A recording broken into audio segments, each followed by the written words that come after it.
Hello, good morning student class third. बेटा आज हम पढ़ेंगे चैप्टर 3 प्रकृति देवी के बारे में। तो इस एकांकी में बेटा प्रकृति से होने वाले लाभ के बारे में बताया गया है कि हमें प्रकृति से क्या क्या लाभ होता है। हरे भरे पेड़ को देखकर हम कैसा महसूस करते हैं। तो बेटा इस चैप्टर में जो पात्र हैं वो है भानु है, आकृति है, सुकृति और दादाजी है। भानु, आकृति और सुकृति ये क्या है? बहन भाई है और ये गर्मी की छुट्टियों में अपने दादाजी के पास जाते हैं, ये बोर हो जाते हैं। तो भानु, आकृति और सुकृति क्या है बेटा? भाई बहन है जो गर्मी की छुट्टियों में बोर हो गए हैं और वे दादाजी के पास पहुंचते हैं। तो भानु बोलता है कि दादाजी हम लोग बोर हो रहे हैं, क्या आप हमें कोई कहानी सुनाएंगे? आप तो काफ़ी ज्ञानी हैं।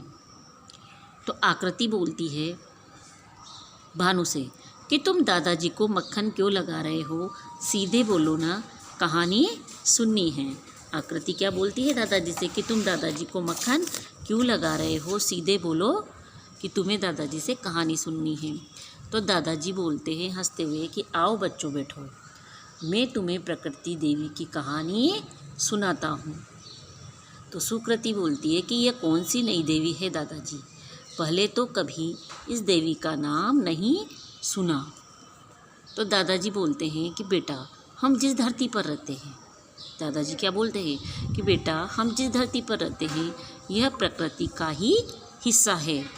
ये पेड़ पौधे, नदी, समुद्र सभी प्रकृति के ही तो हैं। तो भानु बोलता है कि ये प्रकृति देवी है दादाजी, ये तो बोलती भी नहीं है, इनके नियमों का। तो दादाजी क्या जवाब देते हैं बेटा?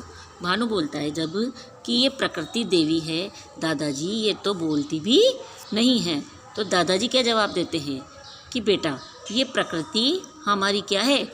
माँ के समान है, बिना बोले ही हमें क्या दे देती है? सब कुछ दे देती है। और जब हम इनके नियमों का पालन करते हैं तो ये इनाम देती है, और जब इनके नियमों का पालन तोड़ देते हैं तो ये हमें क्या देती है? ये दंड भी देती है।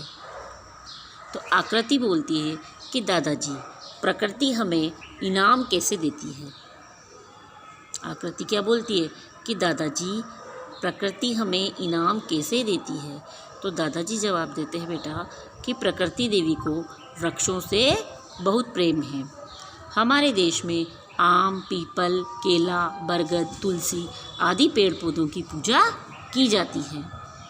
तो सुकृति जवाब देती है कि दादाजी आपने इनाम के बारे में नहीं बताया। सुकृति क्या बोलती है कि दादाजी आपने इनाम के बारे में नहीं बताया। तो दादाजी बोलते हैं कि अरे तुम इनाम की बात करती हो, पेड़ पौधे तो हमारे जन्म जन्म के क्या हैं? साथी हैं। ये नहीं होंगे तो हमें ऑक्सीजन कौन देगा? अगर पेड़ पौधे नहीं होंगे तो हमें ऑक्सीजन कौन देगा? और अगर ऑक्सीजन नहीं होगा तो हम जिंदा कैसे रहेंगे? तो भानु बोलता है कि दादाजी मैंने भी विज्ञान के किताब में पढ़ा है कि पेड़ पौधे वायुमंडल से कार्बन डाइऑक्साइड गैस लेते हैं और ऑक्सीजन गैस छोड़ते हैं। भानु क्या बोलता है दादाजी से कि मैंने भी विज्ञान की किताब में क्या पढ़ा है कि वायुमंडल से कार्बन डाइऑक्साइड गैस। तो दादाजी मैंने भी विज्ञान की किताब में पढ़ा है कि पेड़ पौधे वायुमंडल से तो कार्बन डाइऑक्साइड गैस लेते हैं और ऑक्सीजन गैस को छोड़ते हैं। तो दादाजी बोलते हैं कि केवल यही नहीं बेटा, ये के पेड़ पौधे हमें कई प्रकार की दवाइयाँ भी देते हैं और इनसे हमें अनाज, फल फूल, कपड़े और जलाने के लिए लकड़ियाँ भी मिलती हैं। हमारे देश में नदियों से लेकर समुद्र तक को देवी देवता मानकर पूजा जाता है।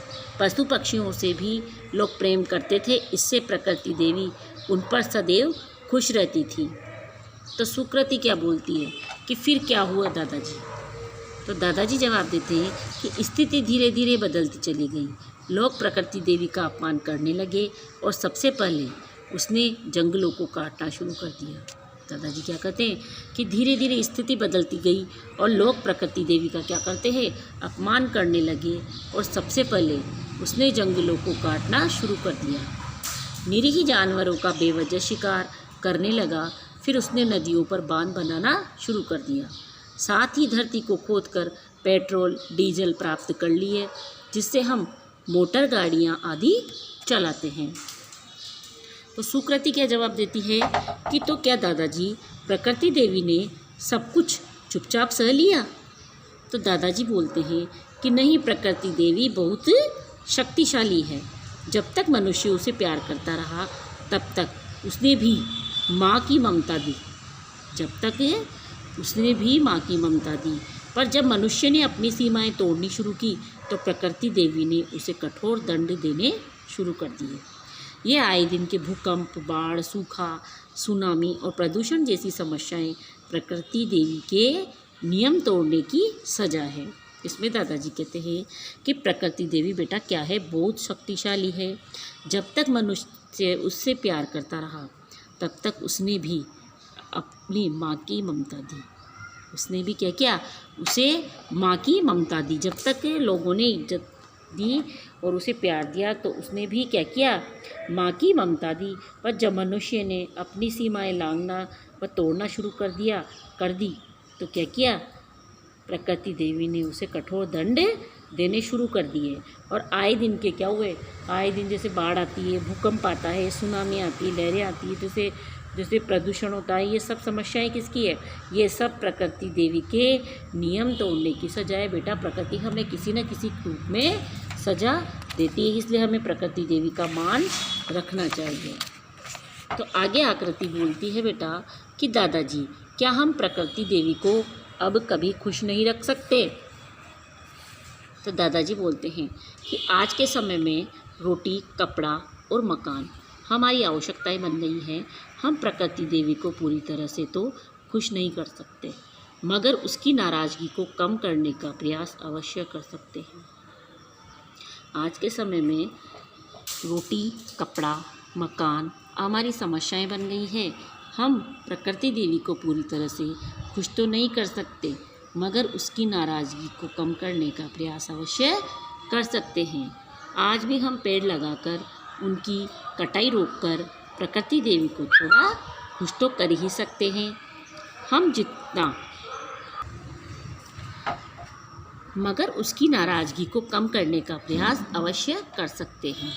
आज भी हम पेड़ लगाकर और उनकी कटाई रोककर प्रकृति देवी को थोड़ा खुश कर सकते हैं। तो दादाजी क्या बोलते हैं कि आज के समय में बेटा रोटी, कपड़ा, मकान हमारी आवश्यकता बन गई है।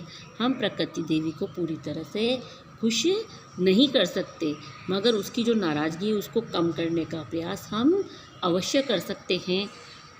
आज भी हम पेड़ लगाकर और उनकी कटाई को रोककर प्रकृति देवी को थोड़ा खुश तो कर ही सकते हैं। जितने ज़्यादा पेड़ होंगे प्रदूषण भी उतना ही क्या होगा, कम होगा।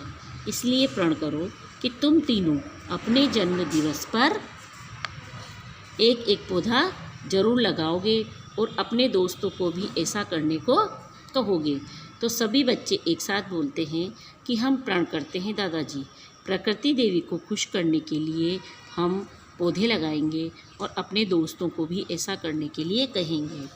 तो दादाजी क्या बोलते हैं, दादाजी से क्या बोलते हैं बच्चे कि सभी बच्चे एक साथ बोलते हैं कि हम प्रण करते हैं दादाजी कि प्रकृति देवी को खुश करने के लिए हम पौधे लगाएंगे और अपने दोस्तों को भी ऐसा करने के लिए कहेंगे।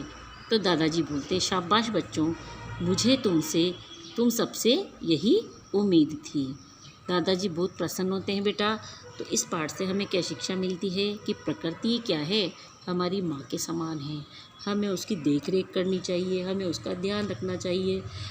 हम जितना प्रकृति का मान सम्मान करेंगे, आदर करेंगे, तो बेटा वो भी हमें वैसा ही देगी। जैसे हम उसको प्यार देंगे तो वो भी हमें माँ के समान हमें प्यार लौटाएगी। इसलिए हमें पेड़ पौधे लगाने चाहिए, प्रकृति का ध्यान रखना चाहिए।